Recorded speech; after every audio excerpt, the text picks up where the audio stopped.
Hari Om and good morning. Welcome to the online class of Chinmaya Mission College. ഇന്നത്തെ class നമ്മൾ എടുക്കുന്നത് power പോയിന്റിലാണ്. കാരണം എഴുതി ഉണ്ടാക്കേണ്ട ഒരു ആലോചിച്ചിട്ടാണ്. നിങ്ങൾക്ക് ഇതിൽ നിന്ന് നോട്ട് റെഡിലി നിങ്ങൾക്ക് നോട്ട് കിട്ടും എന്നുള്ള ധാരണയിലാണ് ഞാനിത് ഇങ്ങനെ ആക്കിയിരിക്കുന്നത്. ആദ്യത്തെ ക്ലാസ് ഫുൾ തിയറിയാണ്. ഇത് കഴിഞ്ഞിട്ട് നമുക്ക് അടുത്ത ക്ലാസ് തൊട്ട് പ്രോബ്ലം നോക്കാം. കേട്ടല്ലോ, നമുക്ക് ക്ലാസ് തുടങ്ങാം. നാളെ 1-2 നാളെ ബികോം എക്കാർക്ക് കോളേജിലാണ് ക്ലാസ്. അത് കഴിഞ്ഞാൽ 15-ഉം 16-ഉം അല്ല 12-ഉം 15-ആണ് ഇക്കാർക്ക്, 16-ഉം 17-ആണ് എഫുകാർക്ക്. നിങ്ങൾ കോളേജിൽ വരുന്ന ദിവസവും ഇവിടെ ക്ലാസ് ഉണ്ട്. കേട്ടില്ല, നമ്മുടെ ഓൺലൈൻ ക്ലാസ് ഉണ്ട്. അവിടെ എടുക്കുന്നത് ഒന്ന് വേറെയാണ്. അതെടുക്കുന്നത് നോർമൽ ഡിസ്ട്രിബ്യൂഷന് വേണ്ടിയിട്ടാണ്. കാരണം എനിക്ക് എൻ്റെ പ്രസൻസിൽ നിങ്ങളെ ചെയ്യിക്കാനാണ് നോർമൽ ഡിസ്ട്രിബ്യൂഷൻ അവിടെ ഞാൻ കൊണ്ടുവരുന്നത്. അതവിടെ ചെയ്യാം. കേട്ടല്ലോ, ഇതൊരു പുതിയ ചാപ്റ്റർ ആയിട്ട് തുടങ്ങുകയാണ്, ഡിസിഷൻ തിയറി. ഇതുവരെ ഈ ഒരു ചാപ്റ്റർ ഒന്നും ഉണ്ടായിരുന്നില്ല. അതൊരു പുതിയ ചാപ്റ്ററാണ്. അതുകൊണ്ട് I myself has to prepare a lot. ഞാൻ തന്നെ കുറേ കളക്ട് ചെയ്തിട്ടാണ് ഇതിൻ്റെ ഇൻഫർമേഷൻസ് മുഴുവൻ കളക്ട് ചെയ്തിട്ടുണ്ടാക്കുന്നത്. അതുകൊണ്ടാണ് ഞാൻ ഉദ്ദേശിച്ചത് ഉടനെ തന്നെ ഞാൻ ഏതായാലും കളക്ട് ചെയ്തു, അപ്പോൾ തന്നെ നിങ്ങൾക്ക് കൈയോടെ തരാം നോട്ട് എന്നുള്ള നിലയ്ക്കാണ് പവർ പോയിന്റിൻ്റെ പ്രസൻറ്റേഷനിലേക്ക് ഞാൻ വന്നത്.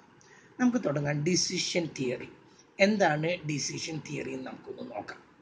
എന്താ ഡിസിഷൻ തിയറി? മുഴുവനായിട്ട് അങ്ങ് കിട്ടുന്നില്ല എന്നൊരു തോന്നലുണ്ട് അല്ലേ? എനിക്ക് തോന്നുന്നു. യെസ്, ഒന്ന് ഉയർത്തി വെക്കേണ്ടിയിരിക്കുന്നു അല്ലേ? ഈ ക്യാമറ അങ്ങ് ഉയരുന്നില്ല, അതാ പ്രശ്നം. നമ്മൾ ഉദ്ദേശിച്ച മട്ടിൽ ഈ ക്യാമറ അങ്ങ് ഉയരുന്നില്ല. നോക്കട്ടെ. യെസ്, നോക്കൂ. അപ്പോഴും ഇപ്പുറത്തുനിന്ന് കുറച്ച് പോയില്ലോ. Okay, yes. അതിങ്ങനെ മൂവ് ചെയ്തുകൊണ്ടിരിക്കുക. ഇത്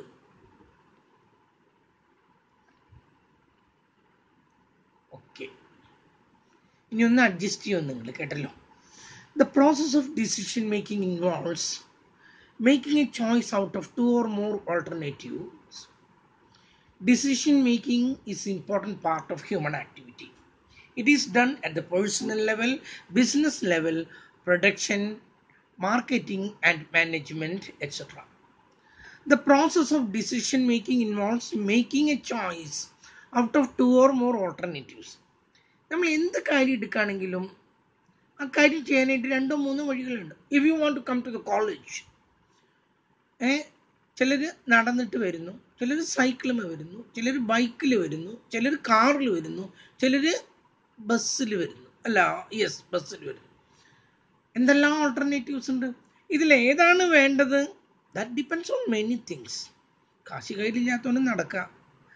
കുറച്ച് കാശുള്ളവനാണെങ്കിൽ സൈക്കിൾ വാങ്ങിക്കാം. കുറച്ചും കൂടി കാശ് കൂടുതലാണെങ്കിൽ അവന് സ്കൂട്ടറിൽ വരാം, അല്ലെങ്കിൽ അവനൊരു ബൈക്കിൽ വരാം. അതിലും കൂടുതൽ കാശുള്ളവരാണെങ്കിൽ എന്ത് ചെയ്യാം? They can come by car. സാധാരണക്കാരനാണെങ്കിൽ അവൻ എന്ത് ചെയ്യുന്നു? ബസ്സിൽ വരും.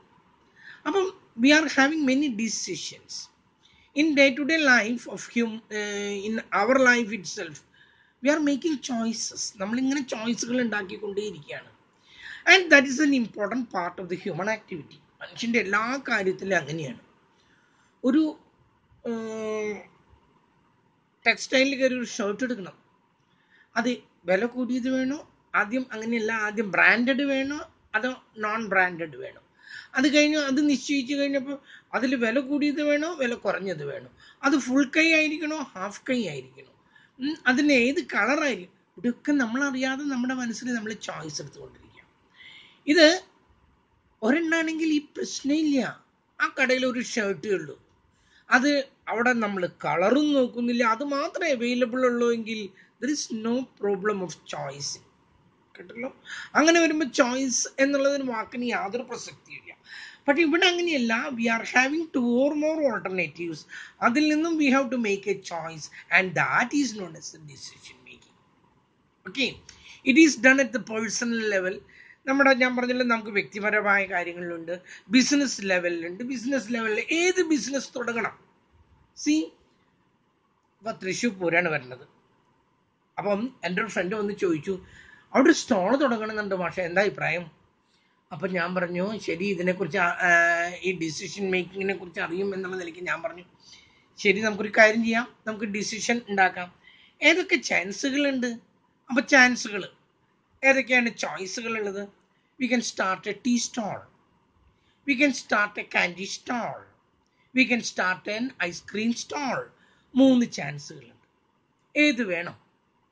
അപ്പോൾ അവിടെ ചാൻസുകൾ ഞാൻ പറഞ്ഞു 3 ഇത് these things are under my control.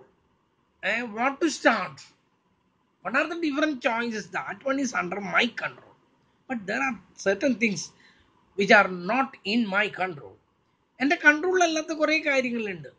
ഒരു ഉദാഹരണമായിട്ട് അന്ന് there may have rain and there may have അധികം ചൂടില്ലാത്തൊരു ദിവസമാണ്, അല്ലെങ്കിൽ മൂന്നാമത്തത് ഹോട്ട് ഡേ. ഇങ്ങനെ 3 ചാൻസുകളുണ്ട്. ഇത് ഞാൻ നിശ്ചയിക്കുന്നതല്ല, പ്രകൃതി നിശ്ചയിക്കുന്നതാണ്. They are known as the states of nature. അത് നമ്മൾ പിന്നീട് പഠിക്കും. അപ്പം ഞാനപ്പം നോക്കി, ഓരോന്നും നോക്കി. റെയിനി ഡേ ആണെങ്കിൽ ഐസ്ക്രീമിൻ്റെ കാര്യം വളരെ കട്ട പുക കേട്ടല്ലോ, അതിൽ എങ്ങനെയായാലും എനിക്കൊരു 100 രൂപ നഷ്ടം വരാനുള്ള സാധ്യതയുള്ളൂ. ആ സമയത്ത് കാൻഡി ഷോപ്പ് ആണെങ്കിലോ, മഴയാണെങ്കിലോ ആളുകൾ കാൻഡി വാങ്ങിച്ചു എന്ന് വരും. ഞാൻ നോക്കിയപ്പോൾ ഒരു 200 രൂപ കിട്ടാനുള്ള സാധ്യതയുണ്ട്. ടീ സ്റ്റോൾ ആണെങ്കിലോ 500 രൂപ കിട്ടും. കാരണം ഇങ്ങനെ തണുപ്പത്തെ ആളുകൾ ചായ കുടിക്കാനായിട്ട് വരും. 500 രൂപ കിട്ടാനുള്ള സാധ്യത. അതൊരു മോഡറേറ്റ് ഡേ ആണെങ്കിലും, അധികം ചൂടോ അധികം വെയിലില്ലാത്ത നിലയ്ക്കാണെങ്കിൽ ഐസ്ക്രീമിൽ നിന്ന് എനിക്കൊരു 300 രൂപ കിട്ടാം. അതേസമയത്ത് കാൻഡി സ്റ്റോളിൽ നിന്നിട്ട് എനിക്കൊരു 200 രൂപ കിട്ടാം. ആ സമയത്ത് ടീ സ്റ്റോളിൽ നിന്നും എനിക്ക് അധികം ഒന്നും കിട്ടില്ല, ഒരു 150 രൂപ കിട്ടാം. ആ സമയത്ത് അതൊരു ഹോട്ട് ഡേ ആണെന്ന് കരുതാം. ഹോട്ട് ഡേ ആണെങ്കിൽ ഐസ്ക്രീമിൽ നിന്ന് എങ്ങനെയാലും എനിക്കൊരു 600 രൂപ ഉണ്ടാക്കാം. ആ സമയത്ത് കാൻഡി സ്റ്റോളിൽ നിന്നിട്ട് വലിയ വ്യത്യാസമൊന്നുമില്ല, ഒരു 300 രൂപ ഉണ്ടാക്കാം. ചായക്കടയുടെ കേസിൽ കമ്മിയാണ്, 100 രൂപ ഉണ്ടാക്കാം. കണ്ടല്ലോ. And they R known as the pay of. കേട്ടല്ലോ, ആ കിട്ടുന്ന, ഞാൻ ഈ പല റേറ്റുകൾ പറഞ്ഞല്ലോ, പലതും അത് പേ ഓഫ് ആണ്. അതിൽ നിന്നും കിട്ടുന്ന ലാഭങ്ങൾ ഇങ്ങനെയാണ്. ഇതൊക്കെയാണ് സാധ്യതകൾ. ആൻഡ് സ്റ്റേറ്റ്സ് ഓഫ് നേച്ചർ ഞാൻ പറഞ്ഞു, they are not in my control. But എന്ത് തുടങ്ങണം? That is acts. That is strategy. Selecting a choice. അത് ഞാനാണ് നിശ്ചയിക്കുന്നത്. ഓക്കെ. അപ്പം നമ്മുടെ എല്ലാ കാര്യത്തിലും ബിസിനസ് തുടങ്ങുകയാണെങ്കിലും, ഇനി പ്രൊഡക്ഷൻ എടുത്താൽ എങ്ങനെയൊക്കെയുള്ള പ്രൊഡക്ഷനാണ് വേണ്ടത്? Modern up to date machine വെച്ചിട്ടുള്ളത് വേണോ? അത് പഴയ കാലത്തെ മെഷീൻ വെച്ചിട്ട് വേണോ? അതോ മെഷീനുകൾ കുറച്ചിട്ട് ലാബറുകൾ കൂട്ടിയിട്ടുള്ളത് വേണോ? എല്ലാത്തിനും സാധ്യതയുണ്ട്. Again marketing management. നമ്മൾ ഈ സാധനം എവിടെയൊക്കെ മാർക്കറ്റ് ചെയ്യണം? അത് തൃശ്ശൂർ മാത്രമായിട്ട് മാർക്കറ്റ് ചെയ്യണോ? അത് കേരളത്തിൽ മുഴുവൻ വേണോ? അത് ഇന്ത്യയിൽ മുഴുവൻ വേണോ? അത് എക്സ്പോർട്ട് ചെയ്യണോ? ഇതിനൊക്കെ we have to make a choice. ഇനി മാർക്കറ്റ് ചെയ്യുമ്പോൾ തന്നെ അതിൽ ഏതൊക്കെ റൂട്ടുകളിലൂടെയാണ് നമ്മൾ മാർക്കറ്റ് ചെയ്യുന്നത്? അത് ഓരോ കടയിലും ഒരാൾ കൊണ്ടുവയ്ക്കുകയാണോ? അത് നമ്മൾ ഫോണിലൂടെ അവരെ വിളിച്ചിട്ട് ഓരോരുത്തരും വിളിച്ചിട്ട് പറയും, ഞങ്ങളിങ്ങനെ ഒരു പുതിയ പ്രോഡക്റ്റ് കൊടുത്തിട്ടുണ്ട്, നിങ്ങളുടെ താല്പര്യം എന്താ? അങ്ങനെ വേണോ? അതോ ആളുകൾ അങ്ങോട്ട് വിട്ടിട്ട് സെയിൽസ് റെപ്രസെൻറ്റേറ്റീവ്സിനെ വിട്ടിട്ട് അവരിൽ നിന്നും കളക്ട് ചെയ്യണോ? മാർക്കറ്റിംഗ് മാനേജ്മെന്റ് എന്ന് പറഞ്ഞാൽ അതൊരു വലിയ സബ്ജക്റ്റാണ്, നമ്മൾ അങ്ങോട്ടൊന്നും പോകണ്ട. അപ്പം this one is known as a decision making. It involves the selection of a choice from different alternatives, large number of alternatives. Okay, അടുത്ത ഒന്ന് ഡിസിഷൻ തിയറി. നമ്മൾ ഇനി തുടങ്ങാണ് കേട്ടോ. Decision making is an integral part of management planning, organization, controlling and motivation process. ഇതാണ് management എന്ന് പറഞ്ഞാൽ. എന്തൊക്കെയാണ്? Plan ചെയ്യണം, ഓർഗനൈസ് ചെയ്യണം, കൺട്രോൾ ചെയ്യണം, മോട്ടിവേറ്റ് ചെയ്യണം. കേട്ടല്ലോ. ഇതില് ഒഴിവാക്കാൻ പറ്റാത്ത ഒന്നാണ് ഡിസിഷൻ മേക്കിംഗ്. ഇവിടെ എല്ലായിടത്തും പ്ലാനിങ്ങിൽ ഡിസിഷൻ മേക്കിംഗ് ഉണ്ട്. Large number of decision making. when one is finished, the another one crops up. ഒരെണ്ണം കഴിയുമ്പോൾ അടുത്തത് വരുന്നു. ഒരു ദിവസം നമ്മൾ അറിയാതെ തന്നെ we are making large number of decisions in the planning. That also happens in the case of the organization, controlling and motivation also. ഇവിടെ എല്ലാം എന്ത് നടക്കുന്നുണ്ട്? ഡിസിഷൻ മേക്കിംഗ് ഒരു ഒഴിവാക്കാം ഇന്റഗ്രൽ പാർട്ടാണ് decision making. Okay, next one, decision theory provides a method for rational decision making when the consequences are not fully deterministic. ഇപ്പോൾ if we know what all things happens in future, ഞാൻ പറഞ്ഞല്ലോ തൃശ്ശൂർ പൂരമാണ് വരുന്നത്, അന്ന് എങ്ങനെയൊക്കെയാണ് അവിടുത്തെ state of nature, അന്ന് മഴ ഉണ്ടാകുമോ വെയിൽ, എനിക്കിത് മുൻകൂട്ടി പറയാന്നുണ്ടെങ്കിൽ there is no problem, there is no need for decision making. അതില്ലാത്തത് കൊണ്ടാണ് നമുക്ക് എന്ത് വരുന്നത്, they are not fully deterministic. നമുക്കത് തികച്ചും നമുക്ക് ഡിറ്റർമിൻ ചെയ്യാൻ പറ്റില്ല. അതുകൊണ്ടാണ് നമ്മൾ എന്ത് പറയുന്നത്, ഡിസിഷൻ എടുക്കേണ്ടി വരുന്നത്. Decision theory provides a method. അപ്പം ഇതൊരു മെത്തേഡാണ് ഫോർ റാഷണൽ ഡിസിഷൻ മേക്കിംഗ്. സാധാരണ കച്ചവടക്കാരൊക്കെ എന്താ ചെയ്യാറ്, അവരുടെ പഴയ കാല അനുഭവങ്ങളിൽ വെച്ചിട്ട് കാര്യങ്ങൾ നടത്തുന്നു. ഒരാൾ വിചാരിച്ചു ആ ശരി നമുക്കൊരു ചായക്കടയെ തുടങ്ങാം, കാരണം ഞാൻ ഇത്ര വർഷം ചായക്കടയെ തുടങ്ങി. അങ്ങനെയല്ല, അതിനൊരു rational decision making should be done. അത് കാര്യപ്രസക്തമായി സയന്റിഫിക് വേ, ക്വാണ്ടിറ്റേറ്റീവ് വേ. ഓക്കെ, അങ്ങനെ മേക്കിംഗ് വെൻ ദ കോൺസിക്വൻസ്. കാരണം ഇവിടെ ഇതിന്റെ കോൺസിക്വൻസസ് എങ്ങനെയാണ്, ഇതിന്റെ അനന്തരഫലം എന്നുള്ളത് നമുക്ക് ഒരിക്കലും പറയാൻ പറ്റുന്നില്ല. What are the results of that day and what are the outcome of that day. ആ ദിവസങ്ങളിൽ എന്തൊക്കെ സംഭവിക്കുക എന്നുള്ളത് മുൻകൂട്ടി അറിയാതെ നമുക്കത് പറയാനായിട്ട് പറ്റില്ല. അതുകൊണ്ട് ഇവിടെ കറക്റ്റായിട്ട് റാഷണൽ ആയിട്ടുള്ള ഒരു ഡിസിഷൻ മേക്കിങ്ങിന് ഈ ഡിസിഷൻ തിയറി വളരെ ആവശ്യമാണ്. അടുത്തത്, decision maker has to apply various methods to decision problems. The decision theory identifies the best alternative courses of action for specific activity. Decision maker, അത് ഒരാളാകാം ഒരു ഗ്രൂപ്പ് ആകാം എന്തോ ആവട്ടെ, ആ ഡിസിഷൻ എടുക്കുന്ന ആൾ has to apply various method to decision problem. ഈ പ്രോബ്ലത്തിനായിട്ട് പലതരത്തിലുള്ള മെത്തേഡുകളുണ്ട് നമുക്കിവിടെ. ആ പലതരത്തിലുള്ള മെത്തേഡുകൾ അപ്ലൈ ചെയ്യാൻ നമ്മളത് പഠിക്കുന്നുണ്ട് ഇവിടെ. ആ പലതരത്തിലുള്ള മെത്തേഡുകൾ അയാൾ അപ്ലൈ ചെയ്യണം. The decision theory identifies the best alternative course of action for specific activity. ഓരോ ആക്ടിവിറ്റിക്കും ഓരോ ബെസ്റ്റ് ഓൾട്ടർനേറ്റീവ് ഉണ്ട്. There are different types of alternative and we have to select the best out of the several available. ഇതിൽ നിന്ന് ഏറ്റവും നല്ല decision തിരഞ്ഞെടുക്കാൻ decision theory അത്ര അത്യാവശ്യമാണ്. ഓക്കെ, ഓരോ ആക്ടിവിറ്റികൾക്കും ഓരോ ബെസ്റ്റ് ഓൾട്ടർനേറ്റീവ് ഉണ്ട്. അത് കണ്ടുപിടിക്കാനാണ് ഡിസിഷൻ മേക്കിംഗ് സഹായിക്കുന്നത്. അടുത്തത്, decision theory provides a framework for better understanding of the decision situation for evaluating alternative when the criteria are not defined. Decision theory അതൊരു പ്രത്യേക ഫ്രെയിം വർക്കാണ്, നമ്മളത് കാണുന്നുണ്ട്. അതിൽ പേ ഓഫ് ടേബിൾ, അങ്ങനെ കുറേ റിഗ്രറ്റ് ടേബിൾ എന്നൊക്കെ പറയും. ആ ഫ്രെയിം വർക്കിനുള്ളിൽ നിന്നുകൊണ്ട് for a better understanding of the decision situation, നമ്മൾ ആ സിറ്റുവേഷനെ, ആ എൻവിറോൺമെന്റിനെ, ആ സെനാറിയോ നമ്മളൊന്ന് പഠിക്കുന്നു, മനസ്സിലാക്കുന്നു. ആൻഡ് ഫോർ ഇവാലുവേറ്റിംഗ് ഓൾട്ടർനേറ്റീവ്, എന്നിട്ട് നമ്മൾ അതിൽ നിന്നും എന്ത് ചെയ്യുന്നു, ഓൾട്ടർനേറ്റീവ്സ് ഏതാണ് അപ്ലൈ ചെയ്യേണ്ടത്. മഴയാണോ, നമ്മളന്ന് ചായക്കടയാണ് നല്ലത്, അല്ലാതെ വെറുതെ ഐസ്ക്രീമൊക്കെ കൊണ്ടുവച്ചിട്ട് ഒരു കാര്യമില്ല. ആ സമയത്ത് നല്ല വെയിലാണ്, ഐസ്ക്രീം ഒന്നും വേണ്ട, better we start a tea stall, ഒരു ടീ സ്റ്റോൾ ആണ് നല്ലത്. അപ്പൊ സിറ്റുവേഷനെ ഇവാലുവേറ്റ് ചെയ്തുകൊണ്ട് ഏറ്റവും നല്ല ഓൾട്ടർനേറ്റീവ് എന്താണോ എന്നുള്ളത്, കാരണം when the criteria are not defined, നമുക്ക് മുൻകൂട്ടി അത് ഡിഫൈൻ ചെയ്യാൻ പറ്റാത്തത് കൊണ്ടാണ് നമ്മൾ ഈ ഡിസിഷൻ തിയറിയെ ആശ്രയിക്കുന്നത്. അടുത്തത്, ടൈപ്സ് ഓഫ് ഡിസിഷൻ ഏതൊക്കെയാണ്? പലതരത്തിലുള്ള, there are 3 types of decisions. നമുക്ക് ഓരോന്ന് കാണാം. First one, strategic decision. The decision that are concerned with external environment of the organization. These are the strategic decision. ഈ നമ്മുടെ എൻവിറോൺമെന്റിന്റെ പുറത്ത്, നമ്മുടെ ഓർഗനൈസേഷന്റെ പുറത്തായിട്ടുള്ള ചില കാര്യങ്ങളുണ്ട്, നമ്മളായിട്ടല്ല അത് തീരുമാനിക്കേണ്ടത്, പുറത്തുള്ള കാര്യങ്ങളാണ്. For example, decision of the selection of product mix which a firm will produce. ഏത് തരത്തിലുള്ള പ്രോഡക്റ്റ് മിക്സ് ആണ് നമ്മൾ ഉപയോഗിക്കേണ്ടത്? പലതരത്തിലുള്ള പ്രോഡക്റ്റ്, അത് നിങ്ങൾ മാർക്കറ്റിംഗ് മാനേജ്മെന്റിൽ പഠിച്ചിട്ടുള്ളതാണ്. പലതരത്തിലുള്ള പ്രോഡക്റ്റ് മിക്സ് ഉണ്ട്.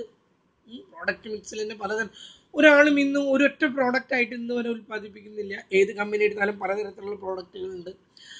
ആ കാര്യം, അതുപോലെ തന്നെ the market to which it will sell comes under this category. ഏത് മാർക്കറ്റിലാണ് നമ്മളിത് വിൽക്കേണ്ടത്? തൃശ്ശൂർ മാർക്കറ്റിലാണോ അതോ ബോംബെ മാർക്കറ്റിലാണോ? ഇത് നമ്മുടെ ഓർഗനൈസേഷന്റെ പുറത്തുള്ള കാര്യങ്ങളാണ്. അവിടുത്തെ ഡിസിഷനുകളെ അതിനെയാണ് that one is known as the strategic decision. But the decision that are concerned with external environment of the organization, they are not internal environment. Okay, പുറത്തുള്ള കാര്യങ്ങളാണെങ്കിൽ they are known as a strategic decision. Next one, അതിന്റെ പേര് administrative decision എന്നാണ്. അതിൽ കാണാൻ പറ്റുന്നില്ല. ഞാനിപ്പോൾ ഇത് adjust ചെയ്താൽ അടുത്ത് വരുമ്പോൾ വീണ്ടും ഞാൻ താഴ്ത്തേണ്ടി വരും. അതുകൊണ്ടാണ് പറഞ്ഞത് അഡ്മിനിസ്ട്രേറ്റീവ് ഡിസിഷൻ. ഞാനൊന്ന് പൊന്തിച്ചിട്ട് ഉയർത്തിയിട്ട് വയ്ക്കാം. നോക്കിക്കോളൂ കേട്ടോ. Second one is administrative decision. എന്താണ് അഡ്മിനിസ്ട്രേറ്റീവ്? ഇതൊന്ന് താഴ്ത്തിക്കോട്ടെ. Administrative decision, this is concerned with structuring and acquisition of the organizational resources so as to optimize the performance of the organization. ഇതിന്റെ ഉദ്ദേശിക്കുന്നത് നമ്മുടെ ഓർഗനൈസേഷന്റെ സ്ട്രക്ചർ, അതുപോലെ അക്വിസിഷൻ. നമ്മൾ ചില കാര്യങ്ങൾ നമ്മൾ തന്നെ ചെയ്തു തീർക്കേണ്ടതുണ്ട്. എന്തിനാണ്? For the optimising certain objects. പലതരത്തിലുള്ള optimisation means either that may be the maximization of profit. പ്രോഫിറ്റിന്റെ കേസിലാണെങ്കിൽ നമ്മളത് മാക്സിമൈസേഷൻ ആണ്, കോസ്റ്റിന്റെ കേസിലാണെങ്കിൽ അത് മിനിമൈസേഷൻ ആണ്. സോ ഒപ്റ്റിമൈസേഷൻ എന്ന വാക്കുകൊണ്ട് മാക്സിമം മാത്രമല്ല മിനിമം ഉണ്ട്. കോസ്റ്റ് ആണെങ്കിൽ അത് മിനിമം ആണ് കണ്ടുപിടിക്കേണ്ടത്, ആ സമയത്ത് അത് പ്രോഫിറ്റ് ആണെങ്കിൽ മാക്സിമം ആണ് കണ്ടുപിടിക്കേണ്ടത്. ഇപ്പം മാക്സിമം പ്രോഫിറ്റ് ആണ് നമ്മൾ, we are concerned with profit. അങ്ങനെയാണെങ്കിൽ how to make the maximum profit, that is the optimization. And for that optimization what all things we have to do? അതിന് നമ്മൾ എന്തൊക്കെ ചെയ്യണം? ഈ സ്ട്രക്ചറിൽ എന്തൊക്കെ മാറ്റങ്ങൾ വരുത്തണം? ഒരു എക്സാമ്പിളായിട്ട് selection of the distribution channel. Distribution ചാനലിൽ വ്യത്യാസം വരുത്താം. നമ്മളിത് സാധനങ്ങൾ അയക്കുന്ന രീതിയിൽ എന്തെങ്കിലുമൊക്കെ വ്യത്യാസം വരുത്താണ്. Location of facilities etcetera. നമ്മൾ തൃശ്ശൂർ മാർക്കറ്റിൽ കൊണ്ടുവച്ചു, പക്ഷേ അതിൻ്റെ ലൊക്കേഷൻ ശരിയായില്ല. റോ മെറ്റീരിയൽ കിട്ടാൻ ബുദ്ധിമുട്ട്, ലാബറേഴ്സിന് കിട്ടാൻ ബുദ്ധിമുട്ട്, അതുപോലെ തന്നെ ഇവിടേക്ക് ഈ സൗകര്യങ്ങൾ എയർപോർട്ടിൻ്റെ കാര്യമല്ല, ഈ കാർഗോസ് കപ്പലൊന്നും വരുന്നില്ല. അതുകൊണ്ട് ഇവിടെ ഒരു ഇത് സാധനം സ്ഥാപിച്ചാൽ അത് പിന്നെ കൊച്ചിയിലേക്ക് കൊണ്ടുപോകണം. കൊച്ചിയിൽ നിന്ന് അത് കാർഗോയിൽ വല്ലാതെ ചിലവ് കൂടുതലാണ്. അപ്പം ലൊക്കേഷനെ നമ്മൾ എങ്ങനെ കോസ്റ്റ് എങ്ങനെ കുറയ്ക്കാം? ആ ഒപ്റ്റിമൈസേഷനിൽ വരുന്നതാണ് കോസ്റ്റ് എങ്ങനെ കുറയ്ക്കാം. അപ്പോൾ അതിന് ലൊക്കേഷൻ എവിടെയാണ് നിശ്ചയിക്കേണ്ടത്?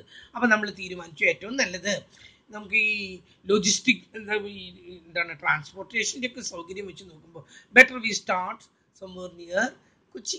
കൊച്ചിയിൽ എവിടെയെങ്കിലും സ്ഥാപിക്കുകയാണ് നല്ലത്. അപ്പം ഇത്തരം കാര്യങ്ങൾ, selection of the distribution channel, എങ്ങനെയൊക്കെ എവിടേക്കൊക്കെ അയക്കുന്നത്, അപ്പോൾ ലൊക്കേഷൻ ഓഫ് ദ ഫെസിലിറ്റീസ്, ഇതൊക്കെ എന്തിൻ്റെ കീഴിലാണ് വരുന്നത്? അഡ്മിനിസ്ട്രേറ്റീവ് ഡിസിഷൻ്റെ കീഴിലാണ് വരുന്നത്. Next one is operating decision. ആദ്യത്തേത് strategic decision, second one administrative decision, third one operating decision. 3 തരത്തിലുള്ള ഡിസിഷനാണ് ഉള്ളത്. ഇവിടെയും അതിൻ്റെ തല കാണുന്നില്ല അല്ലേ? ഇത് താന്ന് പോയതാണോ എനിക്ക് മനസ്സിലാവുന്നില്ല. ഞാനൊരു എന്തെങ്കിലും ഒന്ന് വെച്ച് കൊടുത്ത് നോക്കട്ടെ.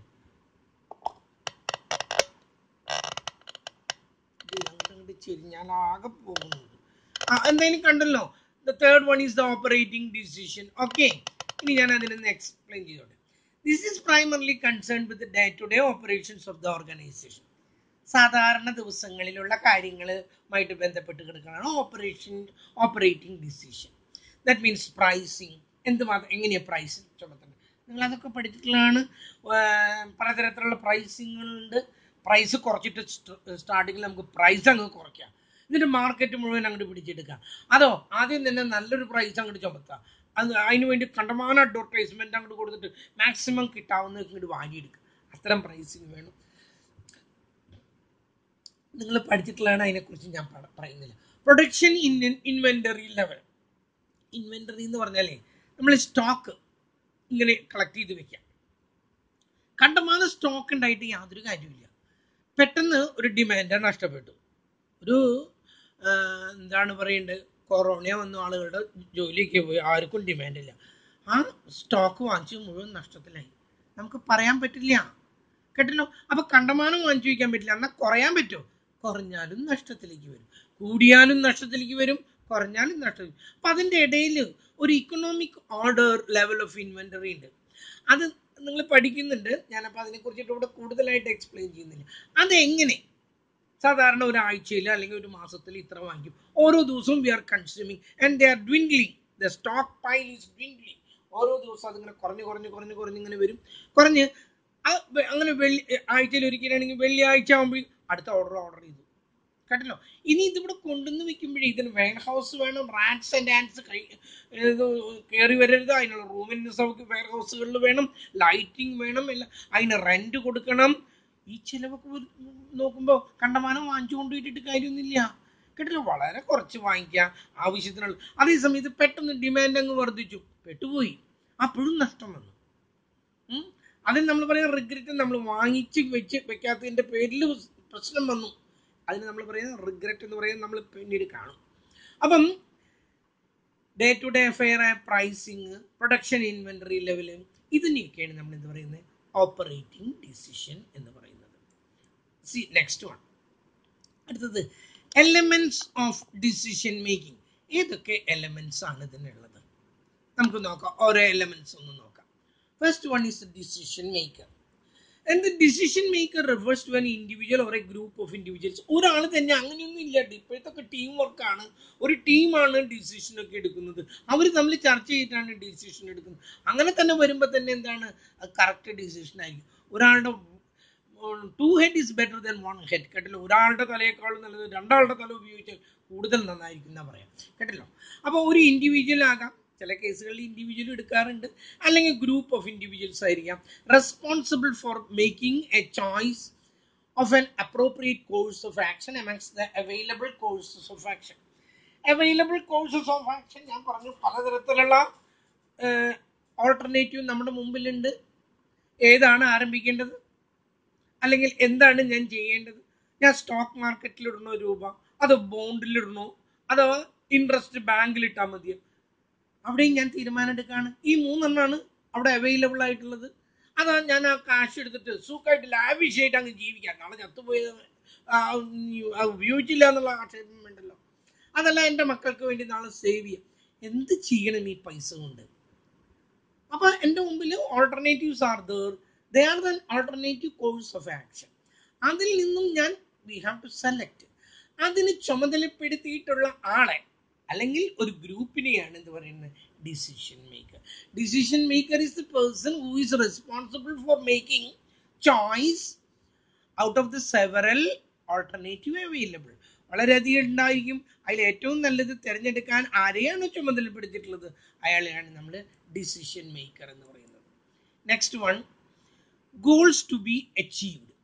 എന്തായിരിക്കണം നമ്മുടെ goal? These are the objectives which the decision maker wants to achieve by his action. ഇത് ആദ്യം നിശ്ചയിക്കണം നമ്മൾ, കേട്ടല്ലോ. ഗോൾസ് ഞാൻ തുടക്കത്തിലേ പറഞ്ഞു, optimisation, that is the goal.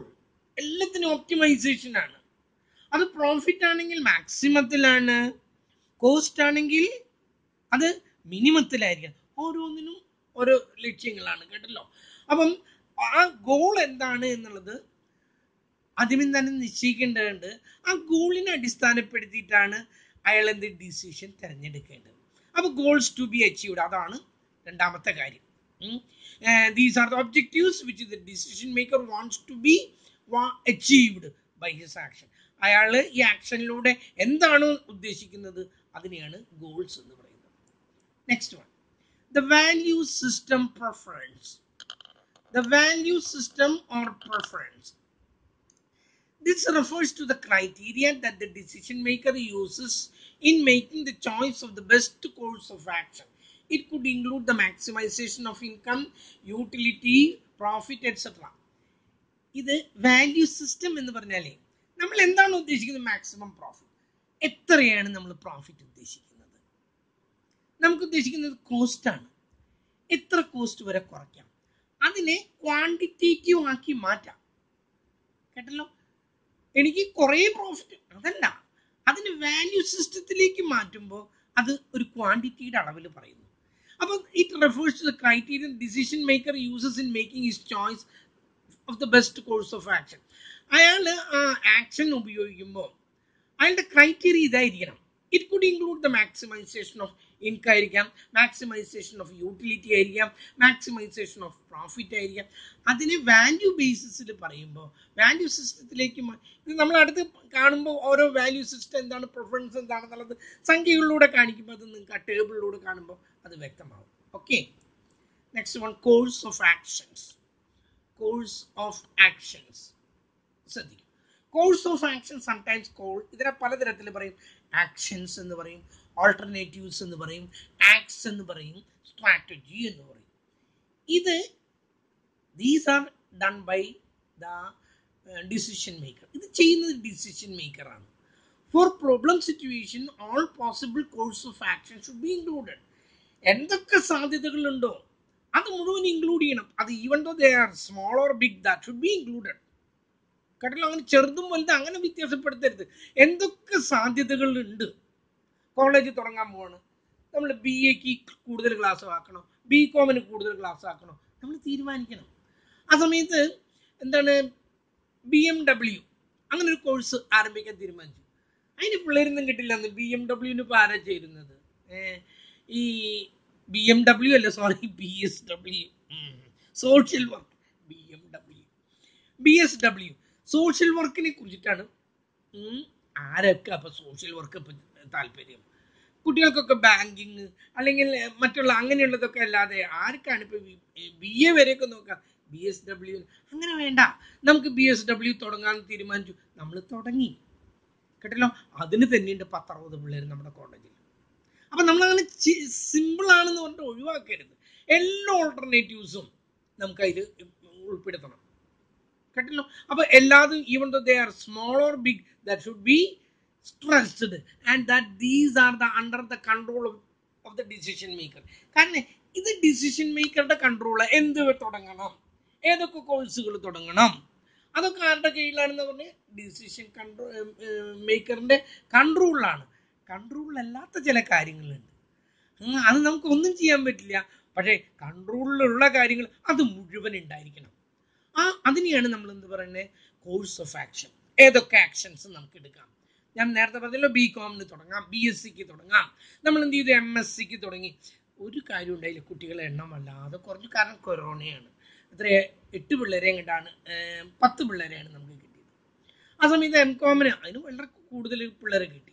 അപ്പോൾ ഓരോന്നിനും സിമ്പിൾ ആണെന്നുകൊണ്ട് തള്ളിക്കളയരുത്. അതെല്ലാം നമ്മൾ കൺസിഡർ ചെയ്യണം. Because they are under our control. അതായത് നമ്മുടെ കൺട്രോളിലുള്ളൂ. Okay, corona that is not in our control. They are the states of nature. Next one. States of nature. Before applying the decision theory, we must develop an exhaustive list of future events. നമ്മൾ ഈ decision theory apply ചെയ്യുന്നതിന് മുമ്പ് future ഈവന്റുകൾ എന്തൊക്കെയാണ് അത് exhaustive list എന്ന് പറഞ്ഞാൽ സാധ്യതയുള്ളത് മുഴുവൻ. പൂരത്തിൻ്റെ അന്ന് മഴ പെയ്യാം, നല്ല ഹോട്ട് ക്ലൈമറ്റ് ആകാം, ഒരു മോഡറേറ്റ് ഡേ ആകാം. എന്തൊക്കെ സാധ്യതകളുണ്ടോ അത് മുഴുവൻ, ആ ലിസ്റ്റ് മുഴുവൻ നമ്മൾ എടുക്കണം. കേട്ടില്ലേ? അന്ന് ആനോടാം, ആളുകൾ മുഴുവൻ ചിന്നിച്ചിതറി ഓടിപ്പോയാൽ ബിസിനസ് നടന്നില്ല. ചിലപ്പം എന്താണ്, എന്തെങ്കിലും ആക്സിഡന്റുകൾ ഉണ്ടായിട്ട് ഒരു വർഷത്തിൽ തൃശ്ശൂരത്തിൻ്റെ അന്ന് ഇത് പൊട്ടിക്കുന്ന സമയത്ത് ആകെ പ്രശ്നമായ ആളുകളുടെ ഇടയിലേക്ക് വന്നു. വലിയ പ്രശ്നമൊക്കെ ഉണ്ടായി, കുറച്ച് ആൾക്കാരൊക്കെ മരിക്കലൊക്കെ ഉണ്ട്. അങ്ങനെയൊക്കെ ഉണ്ടായാലും ഇതൊക്കെ നഷ്ടമായി. ഒരു മിനിറ്റ് ആരാ?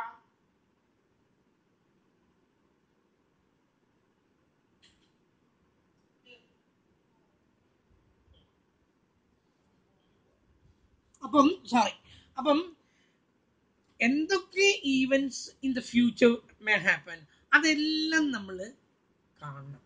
എക്സോസ്റ്റീവ് എന്ന് പറഞ്ഞാൽ എന്തൊക്കെ ഉണ്ടായിരിക്കും അതൊക്കെ ലിസ്റ്റ് ചെയ്യാം. ഒരു കോയിൻ ഇടുമ്പോൾ, ഒരു ഡൈ റോൾ ചെയ്യുമ്പോൾ എക്സോസ്റ്റീവ് റിസൾട്ട് എന്ന് പറയുന്നത് 1 വരാം, 2 വരാം, 3 വരാം, 4 വരാം, 5 വരാം, 6 വരാം. അതിനപ്പുറത്ത് വരില്ല. ഇതെല്ലാം കൂടി ചേരുന്നതിനാണ് എക്സോസ്റ്റീവ്. ഏതൊക്കെ സാധ്യതകളുണ്ടോ അങ്ങനെ ഫ്യൂച്ചർ ഈവൻസ് നമ്മൾ ഡിസിഷൻ തിയറി അപ്ലൈ ചെയ്യുമ്പോൾ ഫ്യൂച്ചറിൽ എന്തെല്ലാം ഈവൻസുകൾ ഉണ്ടാകും, they are not in our control. പക്ഷേ നമ്മളത് ഇന്നതൊക്കെ സംഭവിക്കാം. However, the decision maker has no direct control over the occurrence of the specific event. ഈ ഈവൻറ്റുകളിലൊന്നും യാതൊരു കൺട്രോളും. ഒരു മിനിറ്റ് കേട്ടോ, ഒരു മിനിറ്റ്.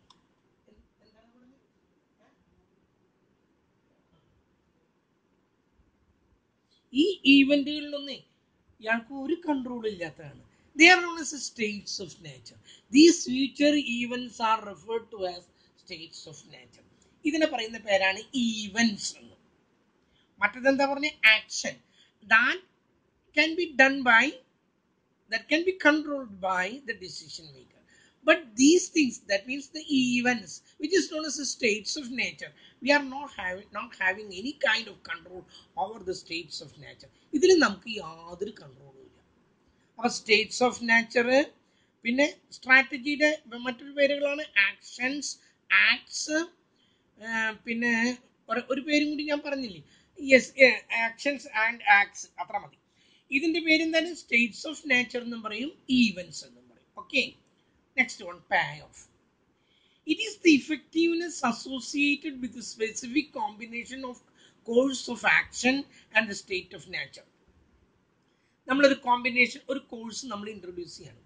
ഒരെണ്ണമല്ല, പല കോഴ്സുകളുടെ അതിൽ ഒരെണ്ണം സെലക്ട് ചെയ്യുന്നു. ആ ഓരോ കോഴ്സ് ഓഫ് ആക്ഷനും ഒന്നുകിൽ നമുക്ക് എന്താ ടീ സ്റ്റോൾ നടത്താം, ഇല്ലെങ്കിൽ കാൻഡി ഷോപ്പ് നടത്താം, അല്ലെങ്കിൽ ഐസ്ക്രീം ഷോപ്പ് നടത്താം. ഇതിൽ ഏത് വേണം, ഇത് പല കോമ്പിനേഷനുകളായിട്ട് അതില് അതും പിന്നെ അതിനോടൊപ്പം തന്നെ സ്റ്റേറ്റ് ഓഫ് നാച്ചർ. അന്ന് മഴയുണ്ടാകാം, നല്ല ഹോട്ട് ക്ലൈമറ്റ് ആകാം, മോഡറേറ്റ് ക്ലൈമറ്റ് ആകാം. ഇതിനെയൊക്കെ വെച്ചിട്ട് നമ്മൾ നടത്തുമ്പോൾ അതിനൊരു റിസൾട്ട് ഉണ്ട്. ഞാനത് നിങ്ങളോട് പറഞ്ഞു. ഹോട്ട് ഡേ ആണെങ്കിൽ ഐസ്ക്രീമിൽ നിന്ന് നല്ല ലാഭം കിട്ടി, ആ സമയത്ത് ടീ സ്റ്റാളിൽ നിന്ന് വളരെ കുറവേ കിട്ടിയുള്ളൂ. ആ സമയത്ത് rainy day, they are known as the pay of. Pay of means profit എന്നർത്ഥം, ലാഭം എന്നർത്ഥം. കേട്ടല്ലോ? അങ്ങനെ ലാഭം എന്നുള്ള അർത്ഥത്തിൽ നിങ്ങൾ എടുക്കരുത്. പേ ഓഫ് എന്ന് പറഞ്ഞാൽ the amount that the effectiveness, ഞാൻ പറഞ്ഞില്ല, അതിൽ നിന്ന് കിട്ടിയ വരുമാനത്തിനെയാണ് നമ്മൾ എന്ത് പറയുന്നത്, പേ ഓഫ് എന്ന് പറയുന്നത്. ആ സ്റ്റേറ്റ്സ് ഓഫ് നാച്ചർ നോക്കണം. അതുപോലെ നമ്മുടെ എന്തൊക്കെ കോഴ്സുകളാണോ, കോഴ്സ് ഓഫ് ആക്ഷൻ എന്ന് നോക്കണം. കോഴ്സ് ഓഫ് ആക്ഷൻ ഞാൻ പറഞ്ഞല്ലോ എന്തൊക്കെയാണ് കോഴ്സ് ഓഫ് ആക്ഷൻ എന്ന് പറഞ്ഞത്. ഒന്ന്, നമുക്കൊരു ടീ സ്റ്റോള്, അല്ലെങ്കിൽ ഒരു ഐസ്ക്രീം സ്റ്റോള്, അല്ലെങ്കിൽ ഒരു കാൻഡി സ്റ്റോള്, ഇത് മൂന്നാണ്. ആ സമയത്ത് സ്റ്റേറ്റ്സ് ഓഫ് നാച്ചർ എന്ന് പറഞ്ഞാൽ എന്താണ്? Being A rainy day, being A hot day, or being A moderate nature day. അങ്ങനെ എന്തെങ്കിലുമൊക്കെ. ഇതും കൂടി രണ്ടും കൂടി കൂട്ടി വെച്ചുകൊണ്ട് എങ്ങനെയാണോ കിട്ടുന്നത്, they are all figures, numbers. These are also known as the profit. ഇതിനെയാണ് നമ്മൾ പ്രോഫിറ്റ് എന്ന് പറയുന്നത്. ആക്ച്വലി പ്രോഫിറ്റ് അങ്ങനെ പറയരുത് കേട്ടോ. പ്രോഫിറ്റ് എന്ന് നമ്മൾ പറയുന്നത് ഇതാണ് പേ ഓഫ്. ഓക്കെ, പേ ഓഫ് നമുക്കിങ്ങനെ സംഖ്യകൾ തന്നിരിക്കും, ഇത്രയൊക്കെയാണ് ഓരോന്നിൽ നിന്ന് കിട്ടാന്നുള്ളത്. നമുക്ക് സ്റ്റേറ്റ്സ് ഓഫ് നാച്ചറും തന്നിരിക്കും, നമ്മുടെ ആക്ഷൻസും തന്നിരിക്കും, അതിൽ നിന്നും കിട്ടുന്ന pay off, they are figures. Okay, last one, opportunity loss table. An opportunity loss is incurred due to failure of not adopting most favorable course of action. ഇതിന്റെ മറ്റൊരു പേരാണ് ഓപ്പർച്യൂണിറ്റി ലോസ് ടേബിളിന്റെ മറ്റൊരു പേരാണ് റിഗ്രറ്റ് ടേബിൾ. ഇത് കാണിക്കുന്നതേ, ഞാൻ അന്ന് ice cream പാർലറാണ്, ഞാൻ ഐസ്ക്രീം സ്റ്റാളാണ് ഇട്ടത്. അന്ന് മഴ വന്നു, 100 രൂപ എനിക്ക് നഷ്ടമായി.